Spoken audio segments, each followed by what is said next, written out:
sebagai tokoh-tokoh pahlawan dalam sejarah itu adalah pada akhirnya dia manusia biasa sama seperti Anda, tapi yang berbeda adalah dia memiliki tindakan-tindakan yang kebaikannya puncak. Iya kan? Ya.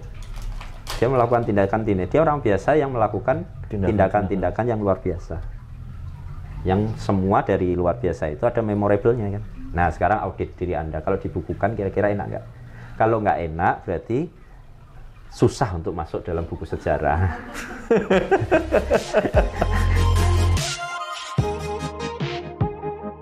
Iya, iya. Pak, apakah ini sebenarnya menarik? Bapak tuh bilang tadi dalam perjalanan ada 3 hal yang itu diajarkan di Satya Laksana Academy. Ini yang menarik teman-teman semua. Ada visinya beliau mencetak 100.000 ulama, tolong dikoreksi takut salah. Yang kedua adalah mencetak 100.000 CEO. Dan beliau sudah mulai, salah satunya orang yang hadir di sini 2 orang itu adalah salah satu yang belajar di Satya Laksana Academy dan sudah jadi salah satu ya orang yang luar biasa kalau menurut saya, karena megang semua buku-buku Bapak yang penerbitan yang Umar itu dari mereka juga gitu.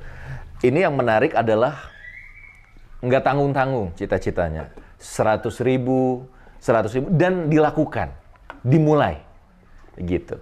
Saya tadi tanya, Pak, berapa lama orang boleh, siapa saja orang yang boleh sana, siapapun, ini kan aneh. Yang kedua, dari usia berapa? Dari usia berapapun, berapa lama, sampai kapanpun dia mau, nggak dibatasi. Tapi yang paling luar biasa adalah yang diajarkan di akademi itu 3 hal. Apa aja Pak, diulangi lagi, karena ini menarik bagi menurut saya. Mendidik, menciptakan generasi. Kan ini teman-teman bakal jadi kader-kader pemimpin nih. Ada 3 hal yang menurut Bapak ini dalam perjalanan nyetir tadi itu diajarkan. Dan itu penting sekali untuk di-sharingkan kembali sekarang. Apa saja Pak 3 hal itu? Inti dari pendidikan itu kan ilmu pengetahuan ya. Yang dari ilmu ini kita bisa menciptakan kembali manusia sesuai dengan peran terbaiknya di muka bumi ini. Dengan peran itu sebagai pertanggungjawaban dia di hadapan peradaban manusia yang dia tinggalkan nanti dan di hadapan Allah Subhanahu wa taala. Nah, apa maknanya itu? Ada satu puisi dari Muhammad Abduh namanya. Beliau mengatakan begini dalam satu puisi, Tuhan menciptakan hutan-hutan. Saya merubahnya menjadi taman-taman. Ada bayi kan? Dia polos, belum ada isi. Nah, Anda rubahlah itu menjadi taman-taman yang indah. Itulah pendidikan. Nah, kalau Anda biarkan, ya tetap, iya kan? Dia nggak ngerti soal perannya kan. Nah, apa yang kita harus lakukan berarti kita mengantarkan orang ini sesuai peran terbaiknya. Karena Allah pasti menciptakan setiap makhluknya ada peran terbaiknya. Iya kan? Gelas ada peran terbaiknya nggak? Ada. Terus apalagi karpet ini ada peran terbaiknya. Nah, kita antarkan ini ke peran terbaiknya itu. Nah, inti utamanya berarti di pendidikan yang kosakata utamanya ilmu pengetahuan. Itulah kenapa agama ini diawali dari Iqra. Bismi rabbikal ladzi khalaq. Sebetulnya dalam Quran itu apa-apa yang diceritakan itu kan sebetulnya yang sudah mereka lihat sehari-hari. Misal, dalam Quran menceritakan soal matahari, bulan, bintang. Itu kan yang sehari-hari mereka melihat. Tapi perbedaannya, cara pandangnya, lihatlah ini atas nama Tuhanmu. Nanti kamu akan melihat sesuatu yang berbeda. Tapi kalau kamu melihat ini seluruhnya bukan atas nama Tuhan, Anda pasti akan masuk ke dalam kejadiannya. Gitu. Maka seluruhnya ini dibaca ulang. Hal-hal yang sudah Anda dapatkan ini seluruhnya dibaca ulang, itu berdasarkan dari atas nama Tuhan. Maka cara pertama ya memang harus mengenal Allah. Nah, gimana kita ini? Misalnya begini ya. Ini rumah Mas Furqan. Ya. Ini saya panggil Mas Furqan atau betul. Betul, ya? Betul. Anda semua, saya termasuk yang ada di sini itu datang ke rumah beliau ya kan? Terus dikasih makan, saya duduk di tempat sini. Terus kemudian saya beraktivitas di sini, nginep gratis segala macam, ya kan? Terus apapun yang saya lakukan di sini bebas. Tapi ada satu problem, saya nggak kenal tuan rumahnya. Kira-kira tamu yang baik nggak saya nih? Enggak.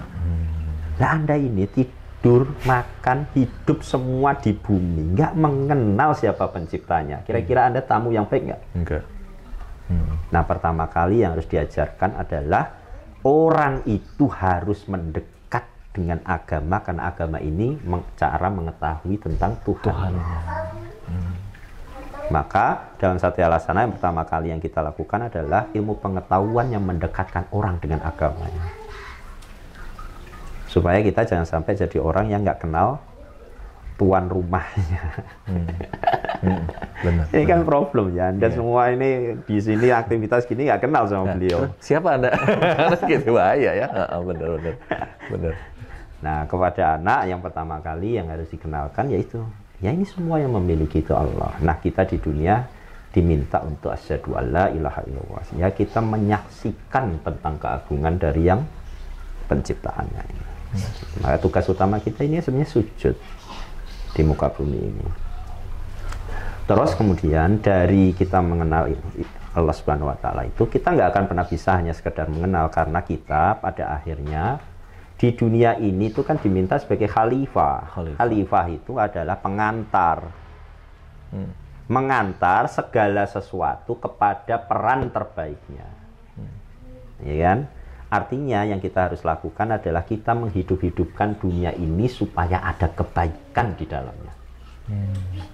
Nah, kita ini mau mengurusi dunia ini tapi nggak mengenal hukum-hukumnya Allah Subhanahu wa Ta'ala. Terus bagaimana kita ini bisa mengurusi dunia ini? Iya kan? Iya. Nah, kita butuh untuk mempelajari bagaimana cara hukum-hukum dalam Islam dalam mengurusi ini semua. Itu yang terkait dengan agama. Selain itu kemudian ilmu pengetahuan dalam Satya Laksana itu yang mendekatkan semua manusianya itu mendekat kepada hal yang memberdayakan dan yang bisa diandalkan. Memberdayakan dan bisa diandalkan. Yang berdaya dan bisa diandalkan. Itu adalah bab kesejahteraan lah bahasanya ya. Misalnya begini, kalau dalam terminologi agama itu kan memang setidaknya ada dua terminologinya, memandang-mandang dunia. Yang pertama, dunia itu dianggap sebagai dunia ini makna utamanya itu kan sebetulnya adalah rusak, fana. Yang kedua adalah dekat, akhirat yang jauh. Memang di dalam dunia ini hakikatnya ya sebegini ini, ada yang namanya kejahatan, ada yang macam-macam, ya kan? Sehingga ada yang mengatakan bahwa kita nggak perlu ngurus ikut dunia karena yang ini seluruhnya diciptakan oleh Allah Subhanahu wa Ta'ala. Oleh sebagian itu banyak ulama yang meninggalkan dunia, ya kan? Uzlah, meninggalkan dunia, menyendiri, karena memang dunia buat apa gitu. Kira-kira begitu. Tapi ada yang sebagiannya memandang dunia ini itu adalah bagian yang terkait sebab atas akhirat. Karena bagaimanapun juga ada dunia ini untuk pergi ke akhirat. Sehingga ada amalan yang sekiranya tertimbang itu dari dunia. Bagaimanapun ini sudah takdir Allah Subhanahu wa Ta'ala. Nah, tugas dalam kebaikan agama itu adalah mengurus ini, dunia ini menjadi lebih baik. Atau setidaknya kita berjuang untuk menegakkan hukum-hukum atau aturan-aturan untuk kebaikan. Iya kan? Iya. Oleh karena itu, berarti peran utamanya itu kan kita harus mengurus dunia ini. Nah, dalam kita ini mengurus, kalau kita tidak berdaya, kira-kira kita bisa mengurusi dunia ini tidak? Enggak. Nah, sebagian ulama ada yang mengatakan, misal Imam Al-Ghazali itu mengatakan begini, kalau Anda ingin itu zuhud, jadilah zuhud. Tapi jangan pernah Anda keluar-keluar untuk membuat orang ikut zuhud bersama Anda. Kenapa? Karena nanti umat Islam inilah yang kalah. Termasuk sekaligus ada satu bab di dalam umat Islam ini yang hilang dalam bab rukun Islamnya, yaitu adalah orang susah untuk berzakat. Karena zakat itu kan dia harus punya Uang. kemampuan, keberdayaan, ya kan? Selain itu kemudian, kalau Anda itu dalam kondisi yang zuhud, Anda semua ini nanti, khusyuknya Anda dalam zuhud itu akan jatuh atau rusak ketika Anda ketemu yang namanya hukum sosial. Tiba-tiba ibu Anda sakit, Anda nggak punya uang gara-gara zuhud, hidup hanya untuk hari ini, nggak ada tabungan. Apa yang kira-kira Anda lakukan? Bisa nggak Anda masuk ke potensi kejahatan? Bisa, jadi bisa. Yang sak berarti umatnya Rasulullah lagi kan? Iya. Oleh karena itu, untuk kita ini bisa mengurusi ini ya, kita butuh berdaya, salah satunya harta. Nah, zuhud itu adalah peristiwa setelah kaya. Anda pegang dulu, baru Anda lepas. Nah, ini Anda nggak megang apa-apa, itu namanya fakir miskin. Jangan bilang zuhud ya. Itu kan zuhud. Jadi Anda kamuflase di kosakata zuhud yang sejatinya Anda ini miskin. Itu poin pertama sebagai. Terus yang kedua, misalnya yang terkait dengan keberdayaan itu. Pada akhirnya dalam mengurusi dunia ini, kita itu akan ketemu hitam putih karena Allah Subhanahu wa taala dalam sunnahnya itu selalu ada yang namanya baik, ada yang namanya kejahatan di dalam. Kalau kemudian keberdayaan ini lebih banyak yang jahat, kita ini pasti akan susah untuk melakukan perlawanan atas kejahatan atau setidaknya merubah, karena kita tidak berdaya. Iya kan? Sejatinya DNA manusia sedari awal itu bertengkar. Memang Anda didesain untuk bertengkar. Sekarang sejarah, siapa pertama kali manusia yang bertengkar di dunia? Habil dan Qabil. Iya, itu berapa ribu tahun itu dari Anda. Iya, dari awal. Jadi jangan kita mengatakan enggak, kita damai saja. Enggak ada itu. Enggak ada. Emang sejatinya kita ini makhluk yang diciptakan untuk bertengkar atas proses perbaikan. Misalnya gini, jangankan untuk keburukan kita bertengkar, dengan kebaikan pun kita akan bertengkar.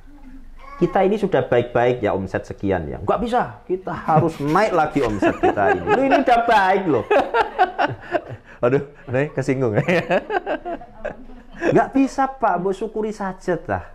Ini sudah kita nggak bisa. Kita harus masuk ke kebaikan yang lebih besar. Bertengkar nggak? Bertengkar. Yang kita bicarakan kebaikan nggak? Kebaikan. Iya kan? Iya benar. Iya benar. Tapi satu sisi, Anda akan bisa mendamaikan seluruhnya ini kalau Anda berdaya. Anda tidak bisa memiliki keberdayaan, tidak bisa mendamaikan pertengkaran ini kalau Anda nggak berdaya. Misalnya ya, satu sisi misalnya hari ini ada orang berantem, anak Anda lah kira-kira, berantem. Anda nggak punya power sama anak ini. Ini anak berantem terus ini. Ini kayak Rusia Ukraina sekarang.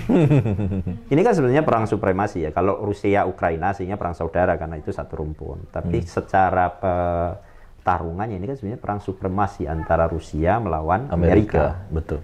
Nah, kalau ini gajah sudah dalam posisi berperang, siapa wasitnya? Karena nggak ada yang lebih berdaya daripada duanya. Islam. Enggak. Karena belum berdaya kan? Nah, untuk kita bisa mendamaikan semua mindset dari setiap orang pada akhirnya bertengkar itu, Anda harus berdaya. Sehingga Anda bisa diandalkan. Dalam mengurus ini seluruhnya.